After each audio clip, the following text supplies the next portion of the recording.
You all join for the pledge of allegiance, please. Take your mind. Pledge allegiance to the flag of the United States of America and to the republic which stands one nation under God, indivisible, with liberty and justice for all. Thank you. That will call the December 3rd meeting of the Damariscotta Select Board to order.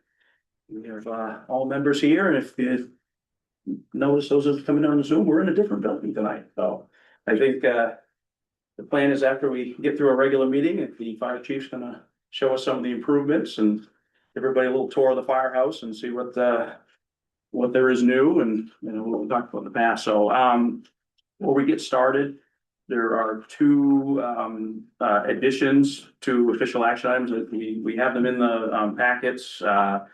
We have the Damariscotta Police Association CBA registered agent. I just got these myself, so don't ask me questions on that. Agent resolution, and then number 4 would be the LCRPC housing infrastructure project. So when we get to those, we'll, that was the board, if we can add those in.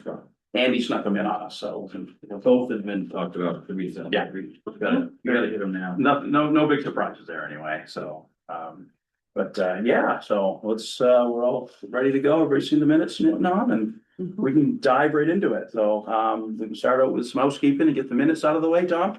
No comment, no comment. Dissatisfactory. I didn't see any issues in there, so Tom, do you wanna, are you taking that motion? Is that what I hear? Motion to approve the November 19th minutes as written. I'll second that motion. Tom, Daryl's gonna second. Any discussion? Okay, hearing none. All those in favor? All right, she carries. Financial, so you had payroll warrant number 22. I think everybody got a chance to look at them, right? So I'll move payroll 22. Second, Tom, thank you. Any discussion? No, all those in favor? Okay. And then accounts payable number 23. That's a big one. I'll take that one too. Why not? AP 23, let's get the school payment in it. So I'll move that one. Teacher over here. And you're seconding? Sir. Loud and proud. This schools. Of course I voted it. All right, let's go down together. Andrew's gonna second that one. So. All right, thank you for that. Any discussion? Lots of discussion, but what we're gonna do tonight. All those in favor? Okay, that's good. All right. Andy, do you have anything come in last minute for any general correspondence? You did, I've forgotten. That's okay. No, anybody out in the audience? And we have anybody by Zoom? Anybody coming in? Any hand back? I can't see the big shooter. not. All right, moving on. All right, how about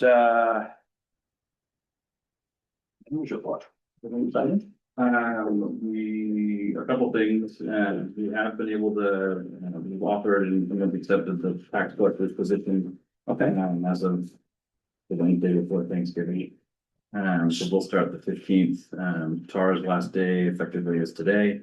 She Okay. has something she has to do tomorrow. So big thanks to her, put in there some of the things you have heard but might not remember. She's been very successful at keeping the foreclosure notices down, which also means savings to the taxpayers because if they're late, there's a daily interest accrual. So she put a lot of effort into trying to reach people sooner in the process. And Cheryl, I think had mentioned last year that, I'll say it was like a 98% or something collection rate. That's awesome. Which is really high, for us. So she's done great. While she's been here, it's been about 3.5 years, she's been here. Yeah, I was gonna ask you, it's been a while. Yeah, she came just a couple of months after I did. Yeah, Um, that's great. That foreclosure, that's important, nobody wants to, town doesn't wanna do that.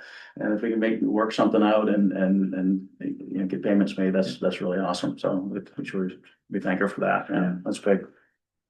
Other than that, the foreclosure notices did go out. It's always tough, when they come out this time of year, but that's the process. That's based on when we commit taxes. It's what it is, and so we have to follow that. There's at this moment, I think 4 properties had gone out with notices of automatic with foreclosure notice. One's already cleared it up. The other 3 is really one owner with 3 properties, and so that presumably will get cleared up as well. So we shouldn't have to be worrying about and deal with that on the other end. Nice. The police chief search process, we do have an individual who's been provided a conditional, there's nothing, that being, they need to sign the waiver for us to be able to do the background check, the poly, the psych, the medical, everything to get done, so we're working with, main chiefs of police folks to work through that process. It'd probably be a couple more weeks still before they get through all of those things, and at that point, then if successful, if everything's positive, we'll be working with them on a contract terms to then bring to the board for confirmation. So you had that committee interview this guy? Yeah, or girl? Yeah, they interviewed two, and then I followed up with one of them with a more in-depth, the committee kind of hit on was kind of more that community aspect. I needed to get down in the weeds a little bit more on the internal piece and how they would work, how they work with their staff previously and such. So was the committee, pleased, satisfactory with the person? Admittedly, I have to email them and let them know that we've done that. I haven't done that with the Yeah. holidays and such, piled up. So I do need to get that out to them, let them know who, for some reason I didn't put the name in there at the moment. I want to let them know who I've done. I've respected their opinions on that, or, First, yeah. Daryl sat in on that committee. I'll just say it was, It was a win-win. it was kind of right down the middle. There were positives for both the candidates. It was a really good discussion, I felt, afterwards, at the committee. Some good comments were made. We did bring forward, I think it was 5 or 6, about half the questions we asked were ones that people had submitted to us. I had tried asked. So we're able to hit some of those points that we probably wouldn't otherwise. But yeah, I don't know if there's anything more you want to share on that. Well, particular- no, just gonna say, you're not gonna, based on what you just said, you don't even expect a negative reaction when you make the announcement. With the, Yeah, they're from Daryl, if you got anything to add? I had a whole booklet of notes that I was gonna present to you guys, and I do not have it with me. But I will say that both the candidates, it really was a win-win in my opinion. I thought they were both very well qualified. Both spoke eloquently. I think they're both community-based. There was a lot of things about both of them, like he said, that good points to both. But I agreed with the two chiefs that had their suggestion, and I was on board with that same choice, so. Okay, just in terms of the timing, so if everything goes well with all of the testing, an offer would go out in the next couple weeks. Couple weeks, yeah, I mean. And I think- then they'd have to give notice wherever they are, so. Yeah. And in our current, That could be shorter as long as it might be, guys. okay, I still think we're on track for filling it by the end of the year. filling it, yeah, so, but I know, Chief Tessier has had to step back for now, so. gonna need There'll be a period we're of, gonna need your cell phone. that's fine, yeah. Yeah, So there could be a gap for like a month or two, We could do 2 that months right now, perhaps, at the most, yeah. yeah, I've got a couple calls that I've made and just trying to work through, there's the day-to-day and then there's the. Sure. Sitting in on that, so I have talked with Phil a bit and a couple others in my world that have actually been chiefs of police in the past, just to get a better sense of filling that gap, so. Yeah. I don't have a proposal at the moment, but. Cause it could be like 3 weeks, right? Yeah, I mean, the way, we kind of look at it is someone presumably is in the works, the chief's has gone on vacation in the past and, your sergeant's in a position to be able to fill Somebody that that gap up, and yeah. it's just, kind of that, playing out that scenario of like, worst case scenario, kind of scenario, Right. what Yeah, now? yeah. And so I think, I want to reach out to a couple others and just try and figure out how best to fill that. I mean, there's resources around us to be able to do that. We got in-house, the guys are great. It's just kind of keeping that day to day and. Yeah. Yeah. What about the sheriff's department? Maybe alerting them and see what they say?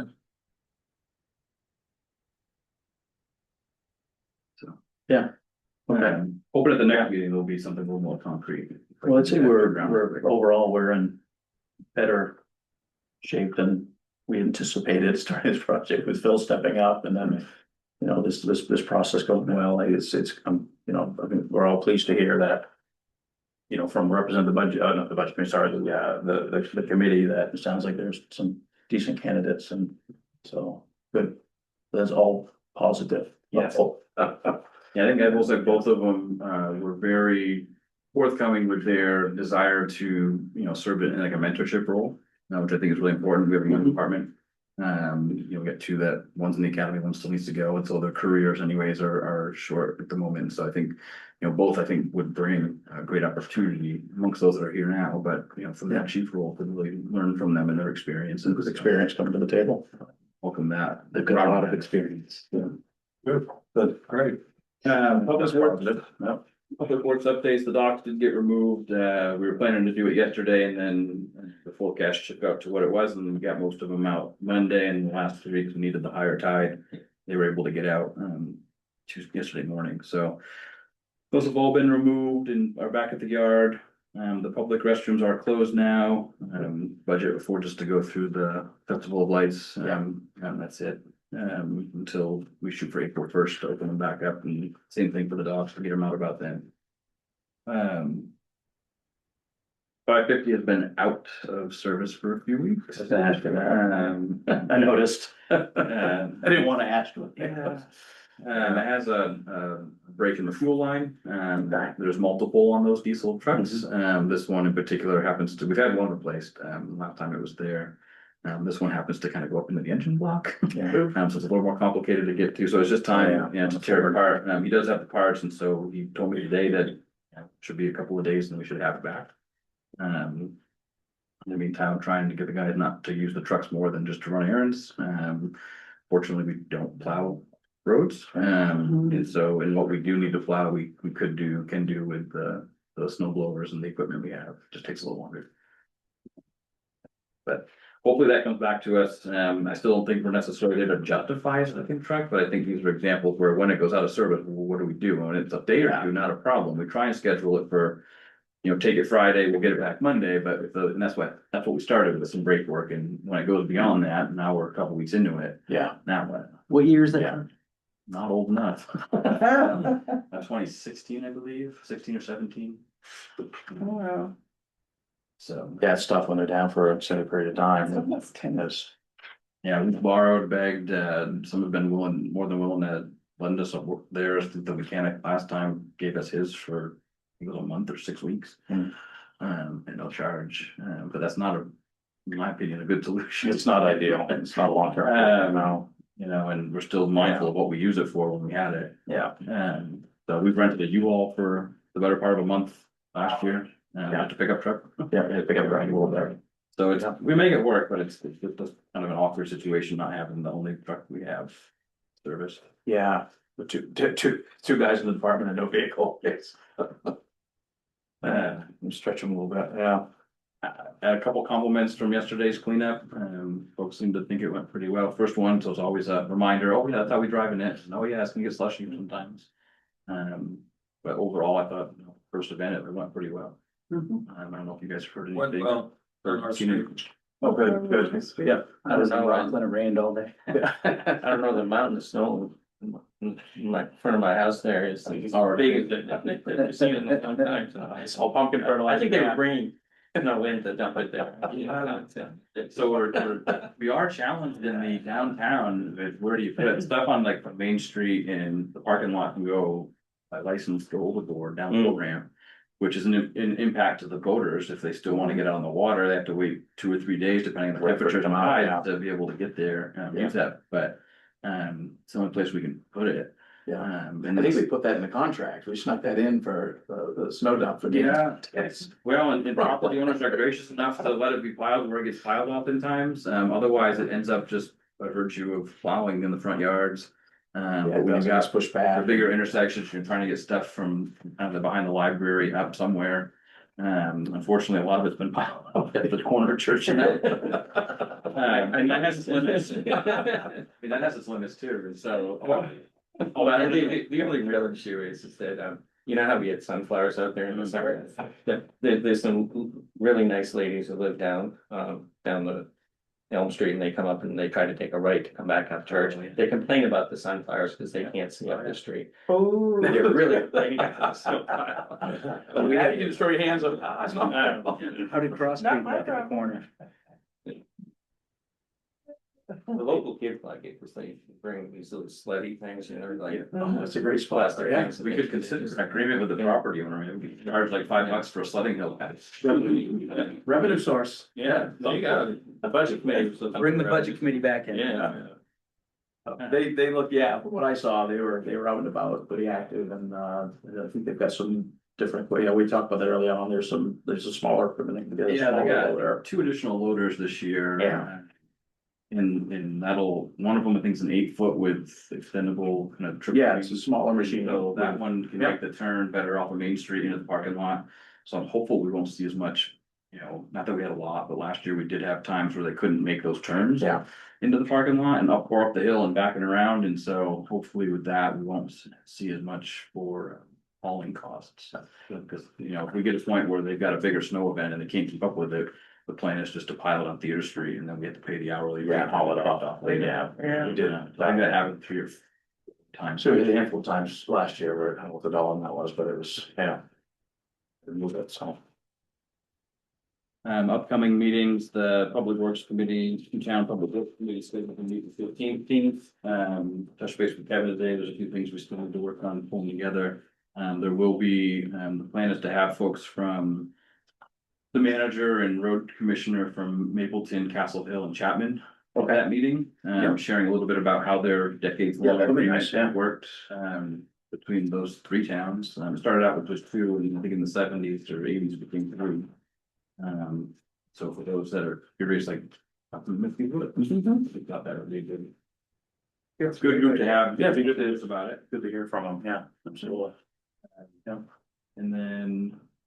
We'll talk later, your discussion Yeah. about potential around the holidays in the office. Yeah, and like I was here, that just January planning board meeting, I have tentatively for the 5th, I presume that holiday's not gonna impact that. I don't believe. Well, as of now, the tentatively at least scheduled for the first Monday still in January, so the next planning board meeting. All right, cool. Anybody have any questions, comments? And for no budget Andy? for, right, in I don't January. Have any of the budget committee meetings set now, and that's scheduled until the end of January, if we stay on track to get the capital set out. Okay. Great. All right, well, let's move along here to official action items.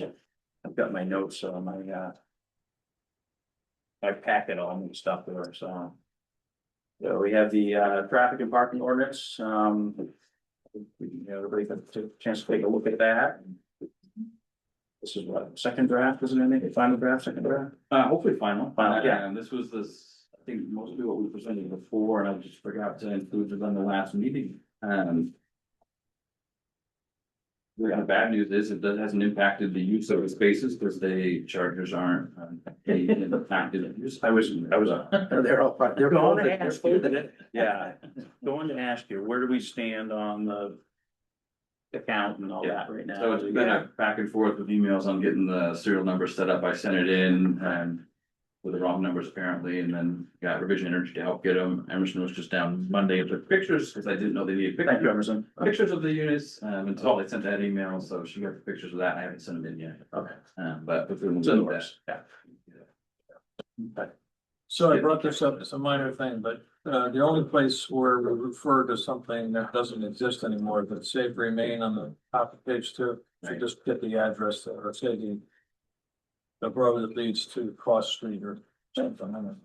Oh, Yeah, and Tom, it's called something. though. well, it was 2 different things. They even referenced something called the First Church of Christ sign. There was a church Before way the- back. used to be that way was back. Yeah, before and they Yeah. referred to Save Remain, formerly known as the. Yeah, it was a church originally. But now it has a new one out there, I doesn't think it? it's just apartments. Well, It's just- it should be an address, right? Yeah. So we'll acknowledge that I didn't make those changes. The emphasis was to try and get the electric vehicle piece in, because there's a lot of things in here I think that could come back. for- Yeah. We can do it. Otherwise, Okay. look good to Yeah, me. all the changes were really just related to. That was the intent. Right now, is definition and stuff on the EV stuff, so yeah, it's a work in progress. Yeah, and some updated stuff, so.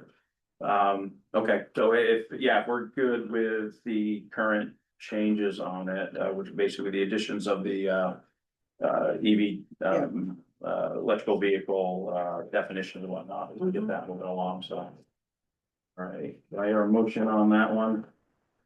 I'll make a motion to approve, the parking regulation as written with. No, except, Okay, let you yeah. deal with it. I'll second that. Thank you, Tom. Dan's got a second. Any other discussion on that one? Nothing, pretty good. All those in favor? Okay. That's done. As long as Andy promises to bring it back with all the other corrections. Right. Right, well, it's a long-term work in progress. A lot of ordinance cleanups there, right, Mike? You. One thing at a time, so. All right, and somewhere in here I got my stuff all mixed up here. I'm page one, shut, but I don't have page numbers. Okay. In the stapled version is Yeah. the, So I took a non-staple version that was over here, so. I'm gonna get a staple. Oh, yeah. Well, that one, No, some of the staple, no, it's the non-staple version. I got that statement. yeah. We're So up this is the, law, right? yeah, I'm right, go back, right. So I didn't. I have, that's part of the ordinance. There it is, right there. The traffic ordinance and the selfish one are all mixed together for me. Yes, So back side of the traffic. yeah, we don't have the traffic. There we go. Holy moly, don't mind you guys. All right, Lincoln County Shellfish Management Contract, possible approval of contract, year 26. Anything, pretty straightforward, huh? Yeah, the only changes made were the dates. Yeah, One thing to be mindful of with this, it happens with the ACO as well, we're potentially gonna be over. I mean, on that particular line, they acknowledged that we're doing a little bit more. Doing better with the tracking of their time. Yeah. Unfortunately. So I think, we're seeing, a higher cost than what we anticipated, only because they were, on that a little bit better. From the sheriff's office. So what was it? It's not 5,000, or they expecting 5,000? That's 5 per town. And this one, 205 hours. this one's slightly different than the ACO. We haven't done that one, we did that the last one. We did it last time. That one's just strictly by the hour. Oh, You don't know what they're gonna have until the year's over. But it's not to exceed. this one has a cap. Right, so I mean, we need to be mindful of that in our planning process, budgeting process, because we're obligated to perform the services somehow. So if we get to the point where our budget, depending on where it is within the warrant articles, we might not have much flexibility. ACO is one that kind of lives in a very tight warrant article. Yeah. It was within, like, say, public works or general government, we would find a way to make it work, because there's no departments in there. We said something like that. You know, I don't know off your head about what? No, the line item was last year, you know what it was? For a second, I can. No, sorry, I didn't know, that's fine.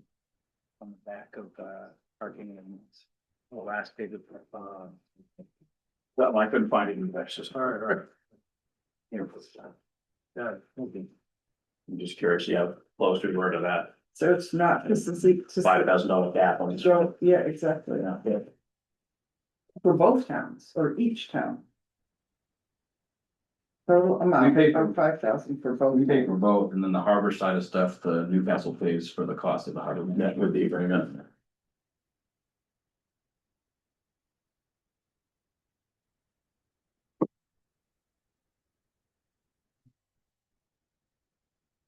Put you on the spot.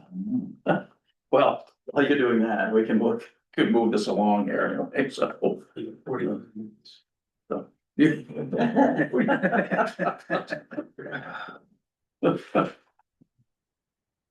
Take your time, Daryl.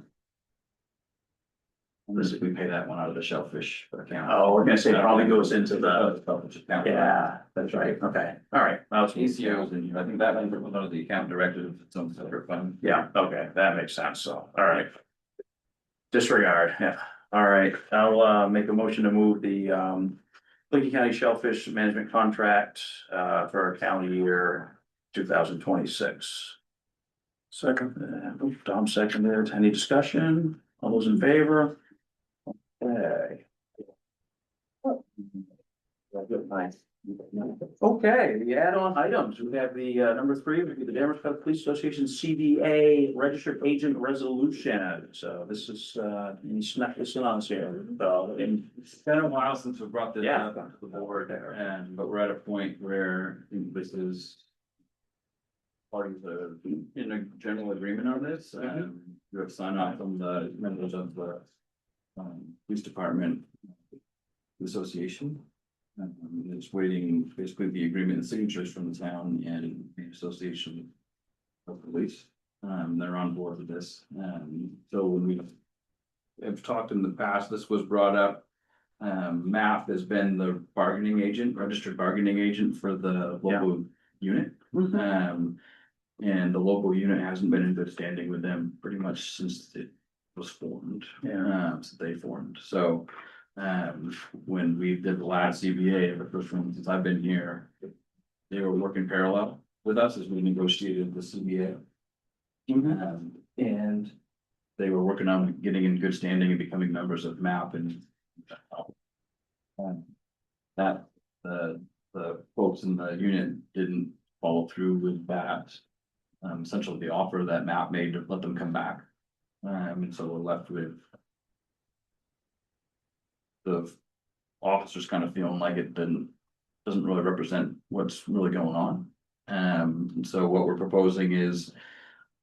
Voluntarily signing the letter, MAP would step back as officially for the state on records from being the registered agent. We would allow that to happen. The agreement outlines that we would then expect the local unit to. Become their own bargaining agent, they'll file that voluntary paperwork with the state after the other part of this plays out. It's like up to a 2-week period for, for the ability to appeal the process if someone desired. And then we would file that, the condition being that the same agreement stays in place to the term that was previously. So it's just on paper, we have to go through the process to let them be able to have a different agent, in this case themselves. And then they can Okay. find a union potentially that would bring the benefits and for the cost that it would have, that they would agree on. But them joining a union does not have any implication on. Having the CBA with them, only in this case, it was that group they're not part of was the registered agent. Right, okay, yeah, so it looks like from this agreement or this MOU, it doesn't open anybody up to the changes in the collective bargaining agreement as it stands. So That there's agreement changing is in and, place. yeah, okay, Until 2027. yeah, until it comes due, yeah. Okay. Give everybody a minute to, everybody right through it or, Yeah. let me know if there are any questions on anything. Yeah, And then it's up to them to find their own association too. Well, I mean, so, make sure we're clear on that. So the way the state has it set up, there's a bargaining agent that's recognized that. The state then knows that we've accepted this agent to represent a group of employees to bargain with us with a contract. So. Okay. The term association's been kind of moved around and floated and, it's mentioned in the officer's memo there. All we need to do is recognize who the agent is for the group of employees. In this Okay. case, they'd be their own, to be called the Yeah, association. yeah. The more formal aspects of becoming a registered association with, say, the state is something up to them. It doesn't require on our end or the state's end to make that happen. Just recognize him as the bargaining agent now, so. They can decide if that's a process that they want to take for whatever business sense they might have to make. But it's really about that registered agent with the state that we've acknowledged and told the state this is who we're bargaining with. I haven't been part of it.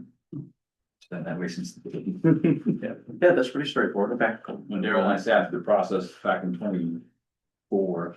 Yeah, I'd reached out to MAP just to make sure I was clear on what their position was and their willingness. And, one of the things they shared was that they're as involved or not involved in the bargaining process as the people they represent or the units they represent want.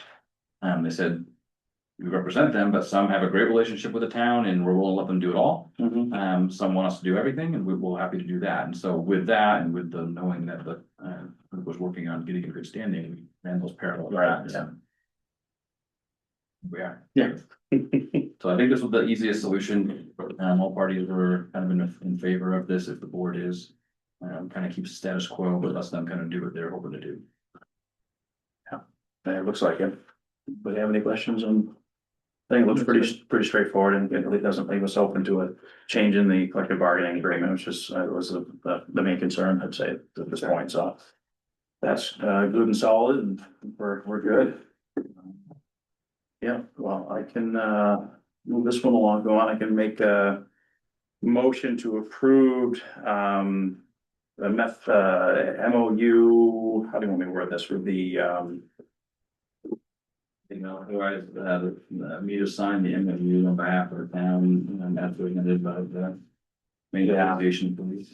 yeah, we'll do that, make a motion to authorize, town manager to sign this MOU on, behalf of the town. For the Damariscotta Police Association collective bargaining, well, I will second that, right, there in a second. Any other discussion? On that one, all those in favor? Okay. Good. All right. There's something about housing down here, that's a relatively important topic. No, All right, this is the infrastructure update, all right. Let's see, if anybody's got a chance to read it yet, we'll peruse through it real quick here.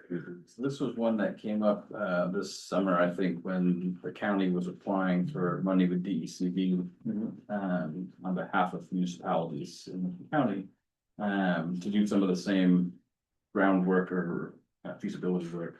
They had offered towns in the county to submit, as following up on their study that they did and identifying some sites.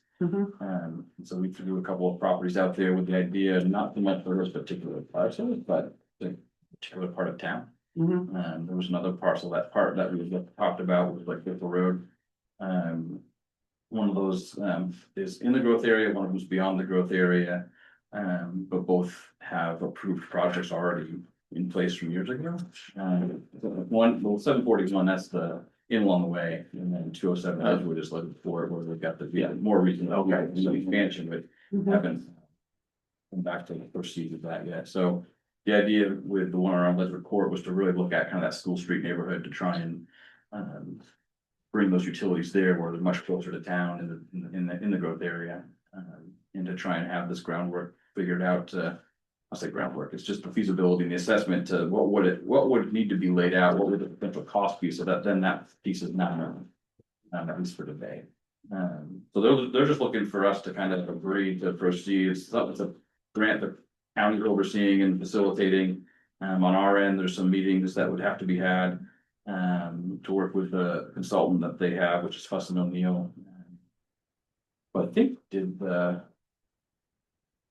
no, maybe they did the studies for them. But either way, that just looking for kind of your, those commit a lot of resources on our end, just right to the board to say like confirming that you're okay moving forward with that. So other than your time, and some others, there's no downside, right? I don't think so. There's no obligation to proceed with it. If at the end of the day, I mean, we're not signing ourselves up to build anything. We just, based on the comp plan, with the exception of the 741 property. Being in the growth area, housing being a big thing, we just thought it was an opportunity to piggyback on that and have someone do some preliminary engineering for the town, for a couple parts of the town. Sure. Yeah. And the sanitary district's on board with this as well, right? As far as I know, I mean, they're more or less kind of taking the approach of, sounds good, I mean, any kind of a study or assessment that can be done at no cost. Typically in favor of. I don't think their position has changed about paying for expansions of system. And we're not committing ourselves to pay for expansions of, but this is an important piece of the puzzle, should there be a next step in trying to court development or whatever role we take in that. I know. So this could become like a building block of a grant for a federal grant to expand water and sewer in a certain part of town. That's another step towards, yeah. So it's like the more shovel ready you get, for projects, when stuff comes out, and then you get, So this is part you of get that far ahead in the line, Yeah. so. Yeah, so the more stuff we can have in the pipeline for that, the better the chances are, then, yeah, absolutely. So you think they're gonna do it on the Ledford one? That's what we put in for before, again, and we had talked about it when we submitted it, it was kind of more of an area that we were looking to have served and use those recently approved projects, it's kind of like project site. Yeah, and are they gonna break ground on the one behind, that 32 unit? So my knowledge, they haven't come back. I mean, they've checked in, they got it, I think renewed, or I guess it was renewed, that permit. I'm looking at Michael, the Yeah, Ledgewood Court expansion. They came back a year ago or so and got that renewed, I think, and then approval. But yeah. to my knowledge, they haven't come back with, pulled things together to be able to actually do construction. Mm. And we need it. Yeah. Do you need a motion on this or just a head nod? Before you move forward. Yeah. May I Oh, comment? go shoot your hand, Michael. Up there. Just jump right in. We're not gonna tell you no. Oh, wow. Now, quieter, man. I don't wanna disrupt everything. This is a little. I am not in support of this action, the studying, expanding sewer up to Route 1, I think doing the study maybe is not the end of the world. I think extending sewer up to Route 1 would be a serious mistake. I think it is not in line with the comprehensive plan. That extension would be largely, almost entirely outside of the growth area. I think that the extension of the sewer, I'm not opposed to expanding sewer service. I just want to make sure that's clear. Mhm. I also, and this isn't, we need housing. We absolutely need housing. I do not think expanding utilities, public services is, in the hopes that development follows, is financially responsible. And I think that the development that,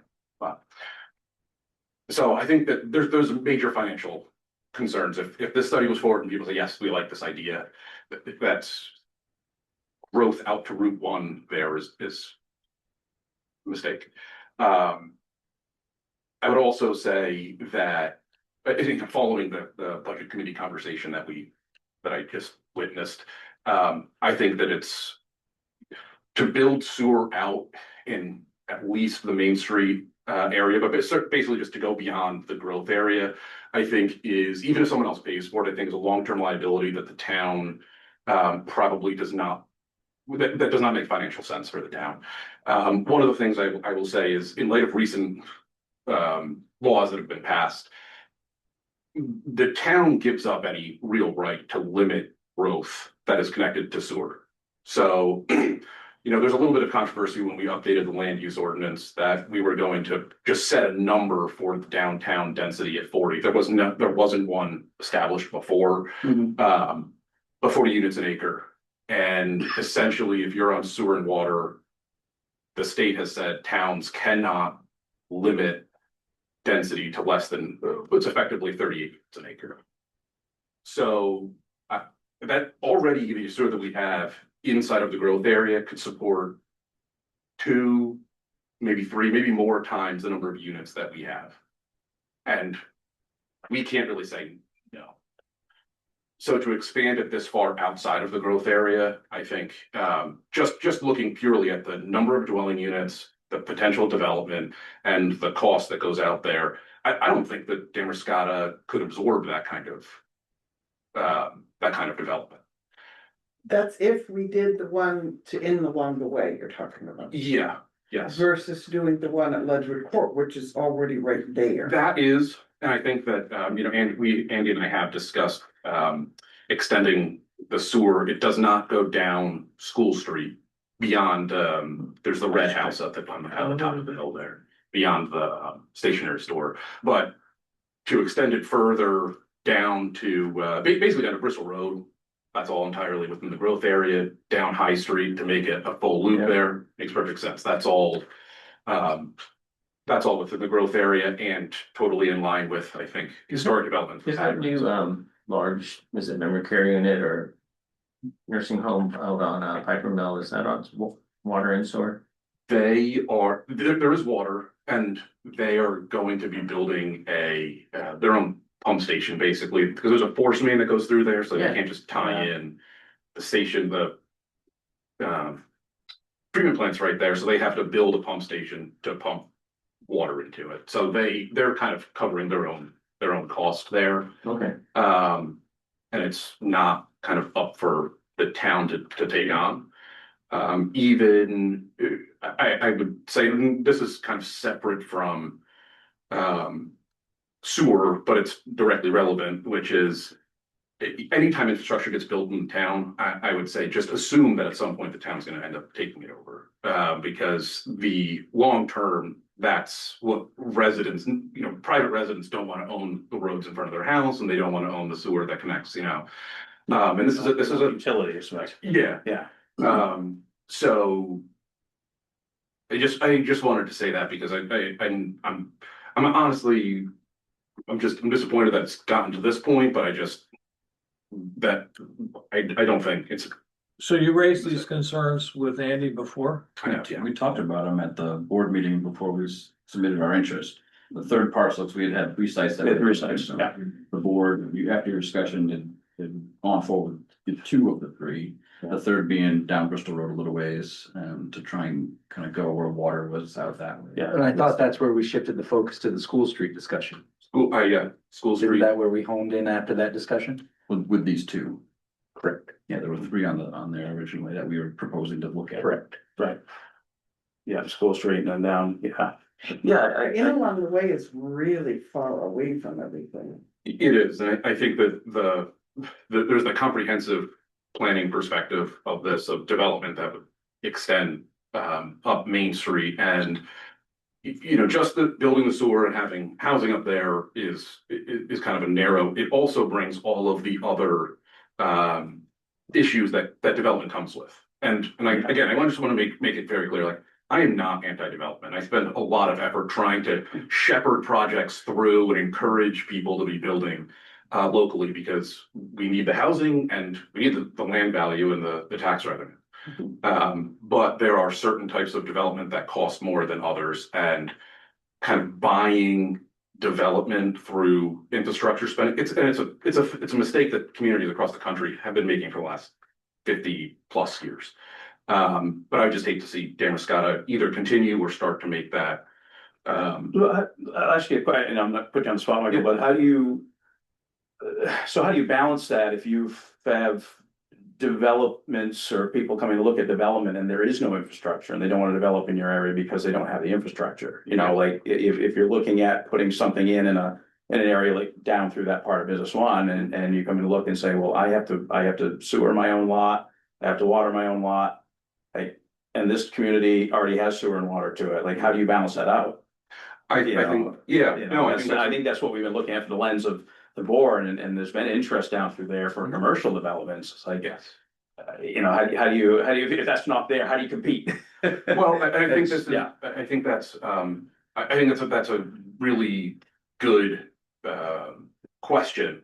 And the question is, if it's not worth it for that developer to build out infrastructure to then have them basically get the windfall of the potential development that's there, because they're going to then turn around and sell the property.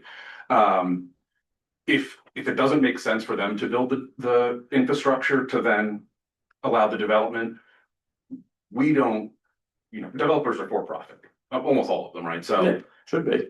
if it's in the town's, if it's not in their interest to build that infrastructure to then allow that development, financially, it's definitely not in the town's interest, because we don't get to have there's no windfall from the increased land value, and we don't get to, we don't get any revenue from the sale of property. There is, obviously, we get a certain amount of revenue from property taxes and new development. Yeah. But that also comes with costs, and every new dwelling, and you can look at this to like there's a spectrum, and certain types of development, commercial, residential, are net positive for municipalities, and some are net negative. And sprawl is kind of a net negative. It's extractive. If you have kind of the traditional New England development pattern is very sustainable. Not just environmentally, I mean, sustainable financially, economically, all of that. That, and it's more compact. It's, it keeps things closer together so you don't have to run. It basically it makes more efficient use of infrastructure per development. Now, I would say on the flip side, it also keeps rural areas rural because you don't have that sprawl going out to them. Right, yeah, but the focus even of the comp plan is to increase density in the growth areas. Yes. And that is net positive. Well, yes, Generally, that's a good place to start. Yeah. And that's, because you can add value to the land yes. in the growth area. And that's good for taxes.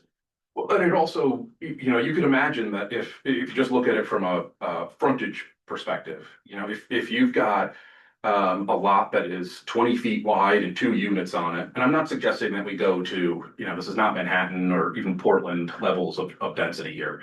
But you can imagine that if you've got 20-foot frontage and a sewer that goes by it, that is going to require a lot less infrastructure than a 200-foot wide frontage. So this was actually just the topic of the keynote, which Kevin Sutherland you were there at MCOG, the Midco Council of Government annual meeting. And it was basically asset management and capital improvement planning. This is what bankrupt Detroit. They overextend infrastructure. There's not enough revenue coming in, and they couldn't pay the bills. A lot of communities, especially smaller communities, get developers that come in and basically say, "Oh, well, look at this big number of tax revenue you're gonna be able to get for this." And they look at that and say, "Oh, that's great. We want that tax revenue because we need to pay for replacing this old infrastructure that we had." The problem is that now you've got more infrastructure that goes to that development to them that you now also need to set out, so you need to offset. And what it ends up being is kind of a vicious cycle of you need growth to sustain just what you've got, and it'll never be enough. So, good question, since there's no obligation for us to develop it, what's the downside of getting the information?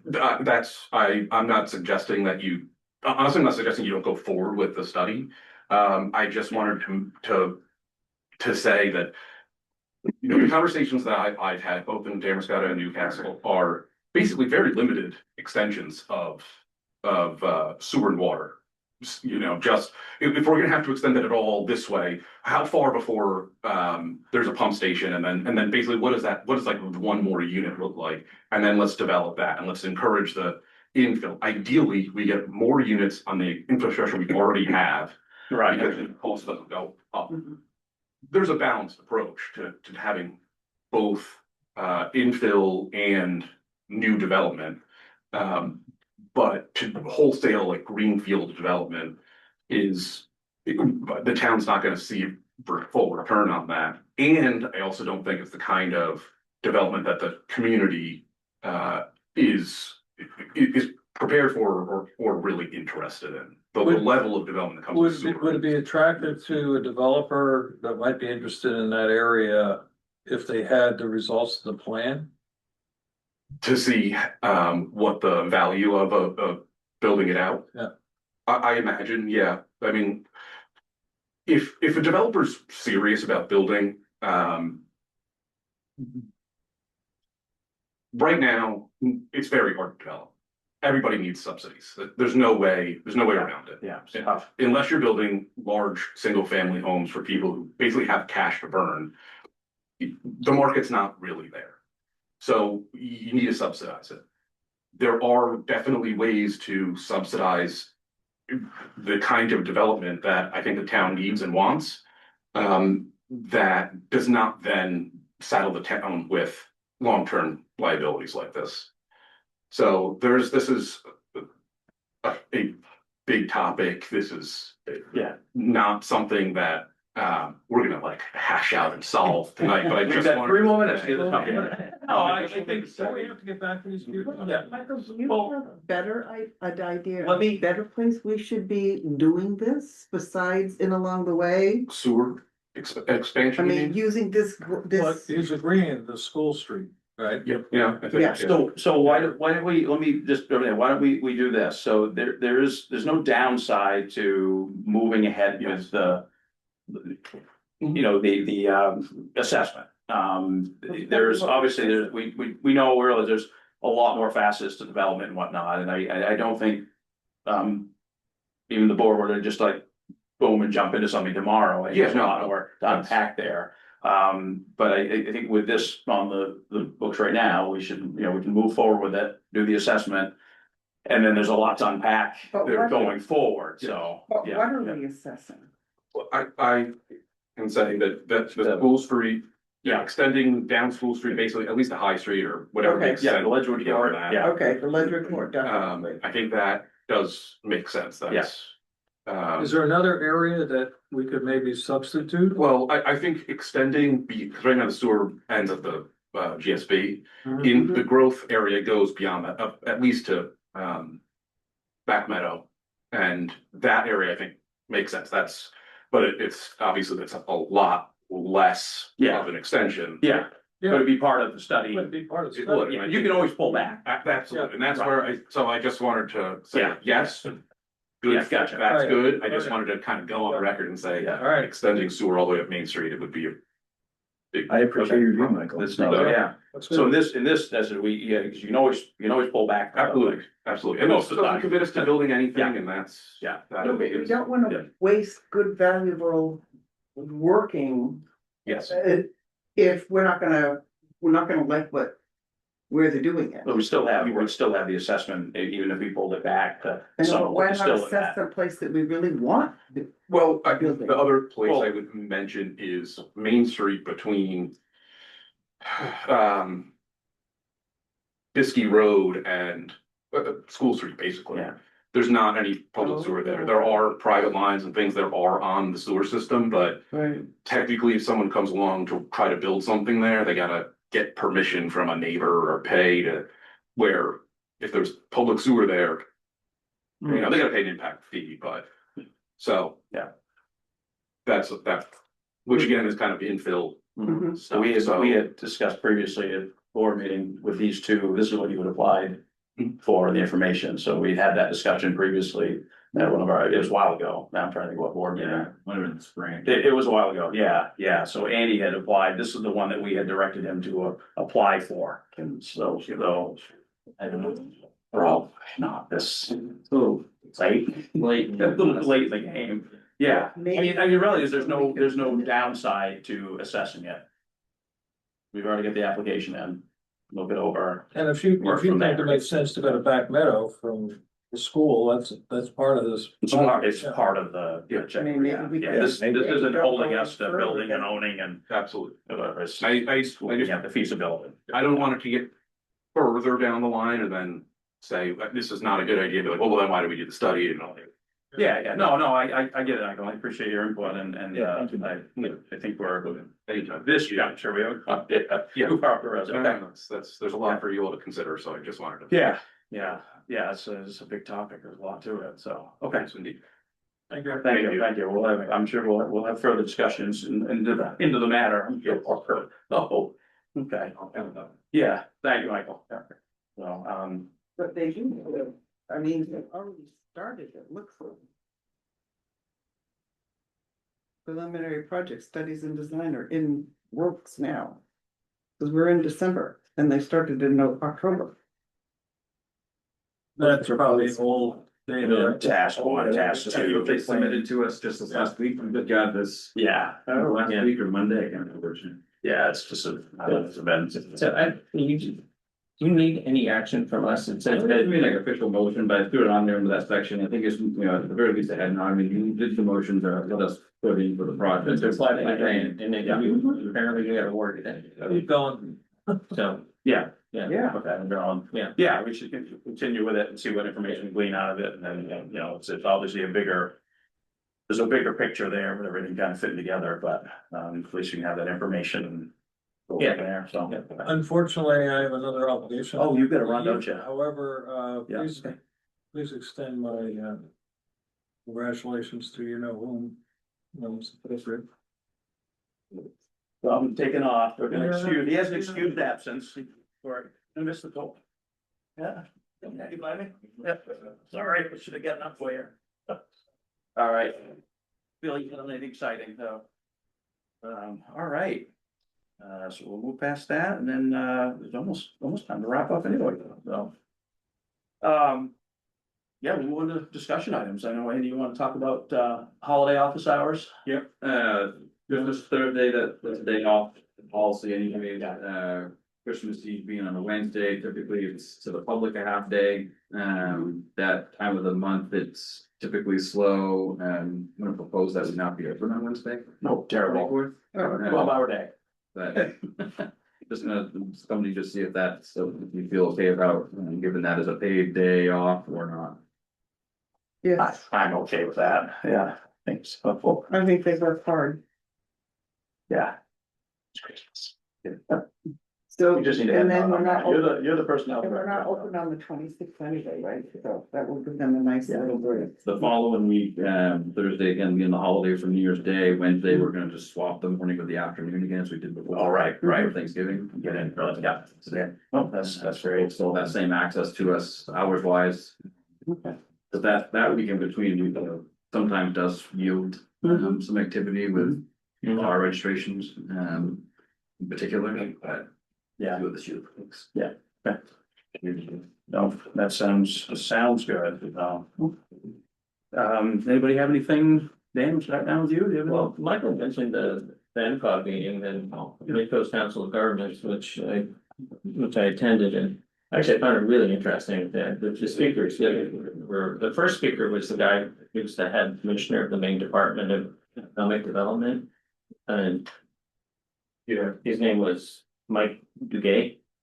And yeah, and he actually took a big picture perspective is how I describe it.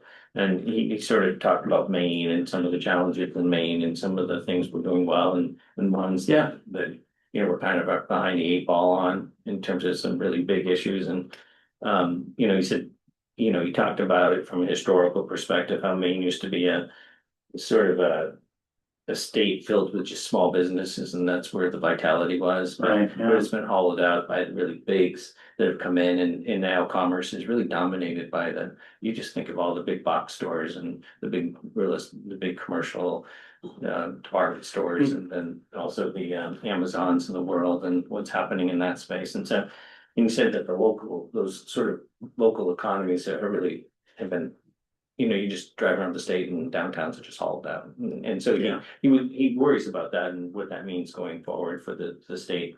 He also said that there's just some enormous issues that local communities are gonna have a difficult time dealing with, and they're gonna have to be done at the state or the regional level, or even, you just talked about housing, healthcare, childcare, transportation, energy. These are not issues that local towns are gonna get, they're gonna be able to solve it their own. So we're just gonna have to deal with them at a different level. And he also talked about issues around sort of some things that could be unique to Maine, that he thinks that the state has started to invest in but needs to continue to invest in more, that there's something that unique to the state. And those were things like life sciences, and he calls it the blue economy, agriculture, things that can happen in Maine that can't happen elsewhere, and that we should continue to double down on those things. Interesting. And even local communities should keep their eyes out for those things and see if there's a way to sort of get on board with those things as well. So he was good, and he even talked about energy. And the thing about energy, he said, so much of energy in Maine comes from natural gas, in terms of electricity. And that's what most of it. And the problem is there isn't enough natural gas coming into New England. We don't. And there's nothing we can do about it because we can't build pipelines through Massachusetts and Connecticut and Vermont, wherever it's coming from. So so this guy, he had this perspective. He says, long term, there's two things that Maine can produce for electricity: wind and solar. And we should be investing in all of those things so we have our own energy sources. So I thought it was kind of interesting. But and then the second discussion was one that Kevin talked about, and I would suggest Kevin come and talk to us sometimes if he wants to. And I can tell you, Andy and Kevin must go to the same school because they talk about these with capital improvement plans, and so, you know, Andy was sort of drummed into our head that, you know, we have to be continuing to put money away, investing money for capital improvement Mhm. over the long term, or else, you know, in some ways we got behind. And so now We we're sort of did, making up for lost time, Totally. and, you know, people don't like to hear it, but, you know, in some ways that's what we're doing. Yes, I exactly what we're about to. And you have to do it. Yeah. And so, so it'd be interesting, because he brings this interesting perspective, and this gentleman, this professor from, I think it was University of Michigan or something. Yeah, Somewhere so I out think there. he's like the Michigan Land Bank. Something. Yeah, he was great. Yeah, he was great too. So, you know, if you want, you know, Kevin come in and talk, they do a 15-minute presentation as opposed to an hour and a half presentation. I'm not sure he can, but I think we could all benefit from it. It's, Interesting. because you obviously were listening to it as well. And took something away from it, so I think that's good. And then, I just love demographics, and so so you can go on the MCOG website and learn about demographics, and they do all of these interesting storyboards and stuff, but a couple more interesting takeaways from that was that today, there's 20% of all, 21% of all households in Damariscotta are 65 and older living alone. So 20% of all, over 20% of the households that we have in Yeah. are single people over the age of 65, which is kind of like, Is that really Yeah. that much though? it is compared to other towns around here. Oh, it is. And 42% of all households in Damariscotta have Mhm. somebody over the age of 65. So there could be two of them, Mm-hmm. but the 21% was people living alone. Single. Wow, right. Yeah. Yeah, and it's No, yeah. it's kind of Surprising, interesting, it's and then, Very interesting. 'cause and that we means actually, and the other thing that There's we a lot of have, houses out there available for families, but yeah, that's, well, that is one of the issues. And Right. then, it's interesting, Damariscotta actually has a larger rental population than other communities in Lincoln County.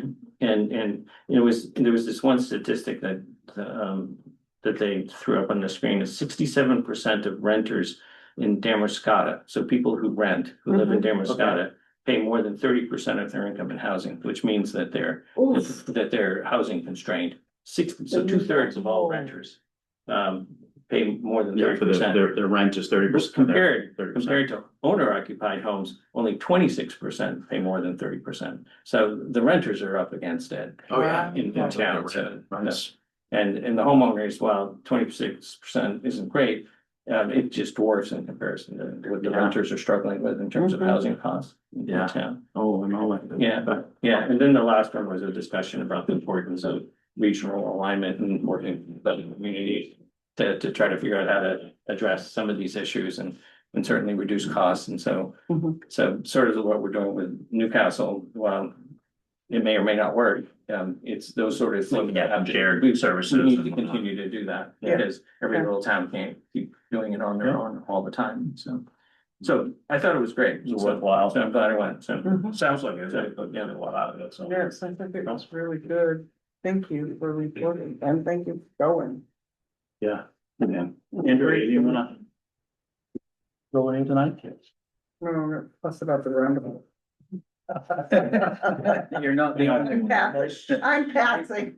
My understanding is it could be up and running by the end of the week if it's Or late things too much. Yeah. I mean, I went by on purpose and they were doing nothing. I'm like, But I think they're almost I done. hear that's a question I get asked a lot. Yeah, soon.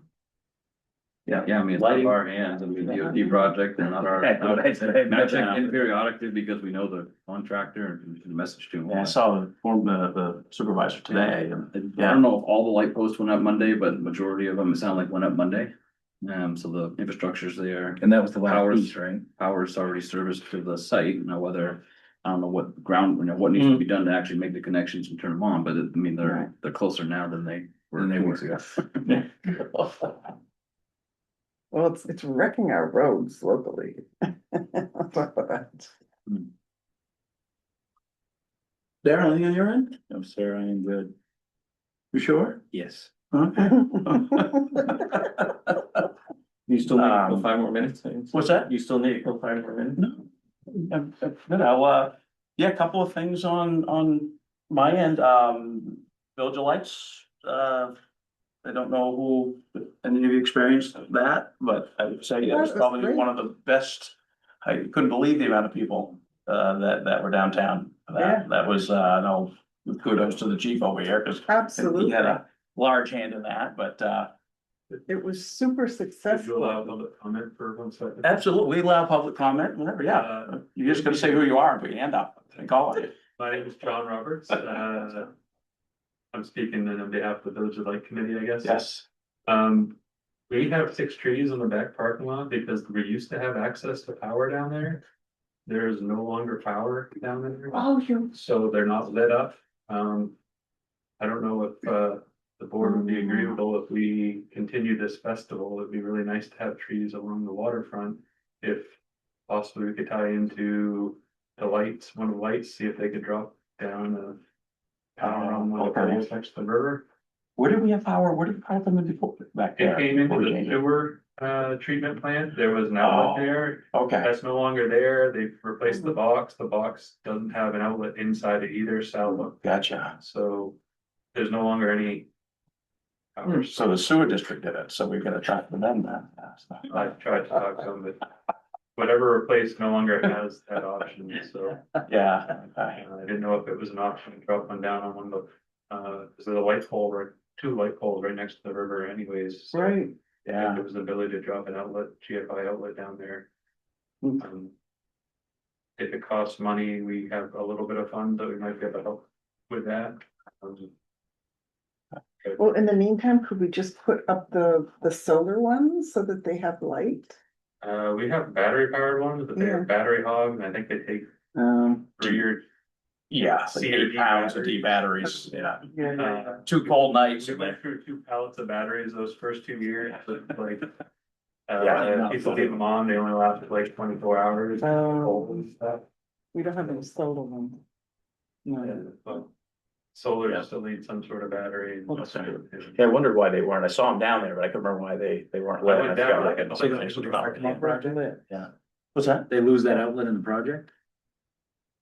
No, because nothing was changed around that, the pump station, so. I think they lost it whenever they replaced the pump Yeah. station, Yeah. panel, which I don't think was tied to anything. It's been a while since the trees were there, right? It's been a couple of years. Yeah. Um, Okay. Yeah, it wouldn't hurt. I mean, it We wouldn't are- hurt to check this. We had talked about trying to do groundwork while they were in town as an amendment to the project. They didn't have the engineer, electricians like in-house, and so we would have had to go on out to a bid process, and that time of the project, we weren't gonna be able to meet deadlines to get it out to bid and then have it done, so we did attempt to at least get conduit in the ground. Discussion item for later, is that what we're saying? Sounds like it. Absolutely. We can do it at some point. We probably, for the town's sake, we might need to have power there for. Yeah, there's often something for the you poles to- or biddies here, I think, generally to deal with and. Yeah, On the cost, but yeah. That'd be the quicker and easier than putting something in the ground, so I didn't look into anyway, so. Okay, yeah, and generally, I mean, it was, yeah, the turnout, I thought was, it seems like it's growing every year. It's getting more popular, so it's really good to see everybody there. So that was awesome. And then just a reminder, I guess, a PSA, so to speak, with snow coming, sidewalks, sandwich board signs, stuff like that. You know, I think yesterday was pretty good. I didn't see much out there. But it's, makes it really difficult to clean up if stuff isn't off the sidewalk. So, yeah, so get that going for us. But, yeah, that's all I have. Yeah, maybe I got one more thing, maybe. Maybe I got one more. Yeah, maybe, so, all right. All right, yeah, one more thing, maybe I'll, before we go on the big tour, John, yeah, so. All right, we have some guests coming in the back there? Who's hiding back there? I think they can come in now. I think they can come in. So.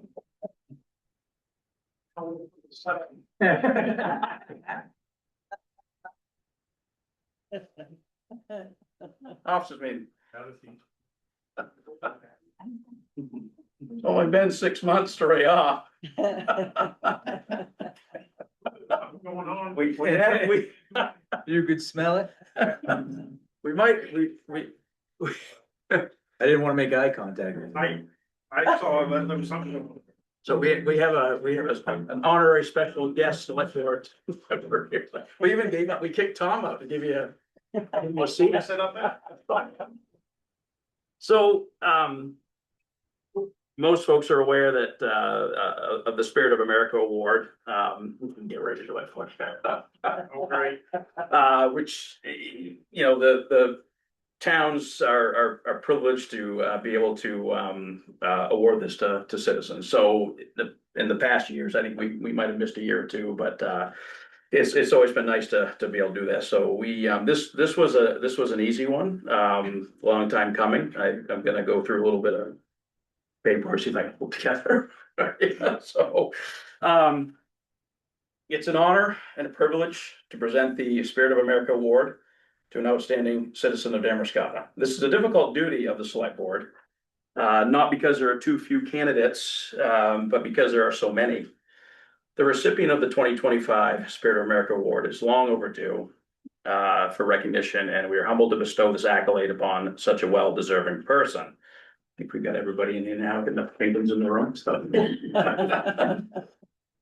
The Pinkham name has long been synonymous with hard work and dedication. Josh Pinkham is no exception to this legacy.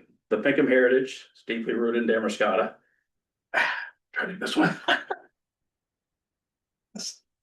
Oh, I read it for you. You might have to. The Pinkham heritage is deeply rooted in Damariscotta. The camps at Lakehurst and the dance hall are as much a part of the fabric of the town of Damariscotta as they are of the Pinkham family. Josh embodies the spirit, history, and traditions that the weight of his moniker possesses. Firefighter and farmer, carpenter and caretaker, selectman and snow fighter, Josh wears many hats. He is straightforward and honest, willing and able, loyal and reliable. Some may say stubborn at times. I didn't want to say obstinate. People wouldn't understand. He has been endowed with the qualities that allow one not to just survive, but thrive. And it is this combination of characteristics that have shaped Josh into the outstanding leader and citizen that he has become. Josh's industrious nature is well known, and he is not one to idle his time away. When he is not taking care of the numerous properties in the area, including Lincoln Academy, he can be found partaking in a wide array of family enterprises. You may find him in a hayfield on Monday and framing a house on Tuesday. Winter will find him behind the wheel of a plow truck, and in between, he somehow manages to involve himself with dance hall and cottages. Family's not just a word to Josh. Like many of us, he has chosen to build a life here in Damariscotta, stay close to and true to his roots, complemented by his wife Christina and their children, Julian, Billy, and Michael. Get back there, thank God. He continues to honor the Pinkham heritage. Josh's civic accomplishments are as numerous as his professions. Beginning in April of '92, he began his long and continuing history with the Massasoit Engine Company. So far, in the past 33 years, he has spent the majority of them as an officer, including the role of assistant chief. His involvement with the company has made him a mentor and a wealth of knowledge and connections within the volunteer firefighting community. He was the first in the company to amass over 4,000 hours of documented response and training time, and still tops the leaderboard in those respects. This does not include the untold and undocumented volunteer time comprising of more mundane tasks that are required of volunteer fire department. I think you guys all know you're a lot. There are a lot of things. Josh's reliability makes him one of the first to respond and last to leave, putting him in close in the running. Jimmy Hall. Jimmy. I'll never be that good. To fill in his spare time, Josh has been involved with local municipal leadership since 2005 when he won his first seat in the Damariscotta Select Board, a position that he maintained on and off until June of this year. Steadfast and truthful, Josh has not been afraid to speak his mind and stand up for those he served. Josh's contributions in this respect are too numerous to list, and he continues to be a wealth of knowledge and insight to the current town leadership. He has been and continues to be sought out by citizens looking for answers or clarification, maybe just an ear. And I will revisit that. Yes, we still rely on Josh. Sorry, Daryl, when I look to the left and it's Cry. I'm like, oh, it's just Daryl. Just the other. Just. During a short break in the select board run, Josh served on the Great Salt Bay School Committee, where he brought along the same traits that have made him an effective leader. He squeezed in the title of Emergency Management Association Director in there somehow as well. Josh's community involvement does not stop there. A team member of a champion LA basketball team. No, it's soccer. He was basketball. Well, you were basketball. No, Not in 80, I was just the guy that used to call in when they need an extra play. you were there.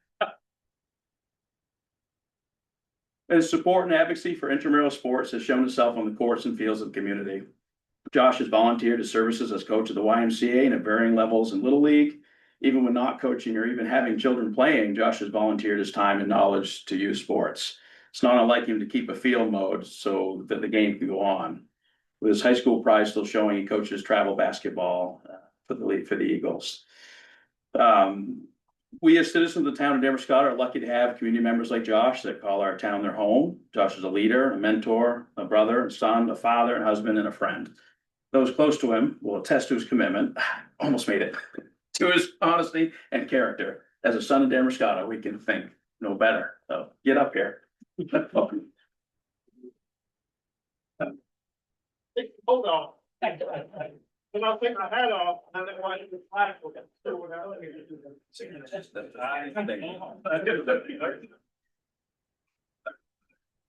So a few asides, that's just this probably could have been 10, 12, 20 pages long. There's numerous untold things that Josh has done. Cemeteries that are kind of fallen by the wayside. He takes care of stuff, he volunteers. There's so much more stuff, as I'm sure Christina can attest to. It's a long list of things he does besides, spending time with his family over here. So we are very happy to present him with the Spirit of America Award. Thank you. Shaking hand. We even printed this out nice and easy, my handwriting, so. Yeah, you get, No, I talked you into this. you did, so. Yeah, this one was a very near and dear to my heart. Took me a while. Generally we do this in June, so I apologize. What's that? We don't, Oh, yeah. we don't get the gold star. Oh, I'm gonna sign it for you, make it official. Thank you, Randall. Can I give him the pen when it's done? Sure. All right. I don't need it. I'm gonna try to do my best on here, no. So, yeah, this was near and dear to my heart. I've grown up with Josh, and known the guys Pinkhams all my life, and I won't tell all stories. Please don't. But the bus ride. Green machine. Yeah, so we've got a lot of action here, but yeah, we're veterans of Charlotte Simmons' Rocky Run shortcut. Oh, All right, well, Thank you. thank you, appreciate it. thank you. Yeah. Pretty kind of surprising. Did he have any? When I told. Cause I asked him, I was like, oh, you have a meeting tonight? He went on, and I all officers. And then I pulled in here and I go, yeah, Yeah. something's up. Yeah, were you guys already there when he pulled in with the vehicles? Oh, he just, yeah. They were just a regular board meeting. Yeah, I know. And then I'm like, why are they meeting here? We're actually going on a tour of the office. Don't know. Well, thank you, I appreciate it. Thank you, man. Yeah. I'm not too far away. No, we'll continue to press him into service. What he wants to do. Kick the door. Are you gonna bring the cameras with you on tour? I don't know, man. Yeah. You are missed, but. Yeah, Thanks, David. Tom had to leave, though he was, yeah, so. No, we're actually, well, there's still gonna be, we're doing a tour. And talking, so technically it's kind of still in that. Yeah, So. We- Okay. yeah, we're not actually adjourned yet. We still have, we have an extra tour to do.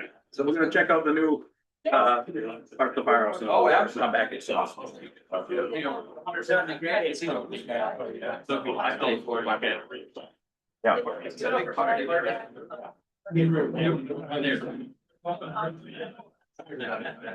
Yeah. Oh, yeah. So.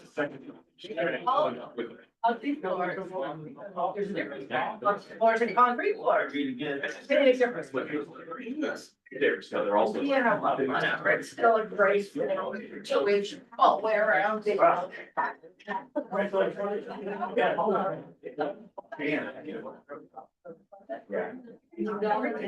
has to.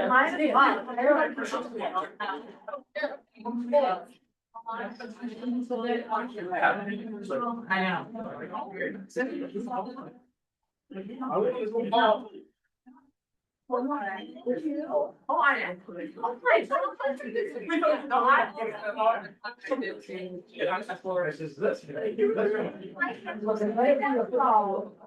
Right.